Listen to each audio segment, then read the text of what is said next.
কবে বিয়ে করবেন আপনি তাহলে? আমি এই মুহূর্তে এসে আসলে বিয়ের ইচ্ছেটা নাই। হ্যাঁ, আমার কাছে মনে হয় যে বিয়ে করে আবার নতুন করে একটা মানুষকে নিয়ে ভাববো। আমি তো আসলে অনেক মানুষের জন্য কাজ করি, এখানে প্রায় 20 কোটি মানুষের মতো আছেন। ইদানিং দেখি ইন্ডিয়া থেকেও প্রচুর পরিমাণে মানুষ কাজ দেখেন। তো আমি আসলে সবার হয়ে থাকতে চাই, আমি কোথাও আর নিজেকে আটকাতে চাই না। তার মানে কি বাংলাদেশের সালমান খান আপনি? না না না, সালমান খান না, বিয়ে করবেন না?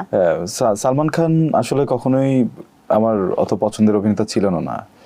হ্যাঁ, আর বিশেষ করে আফটার সুশান্ত সিং রাজপুত ডেথ আমি আসলে কিছু কিছু ডিরেক্টর, কিছু কিছু অ্যাক্টরদের কাজও দেখা বন্ধ করেছি।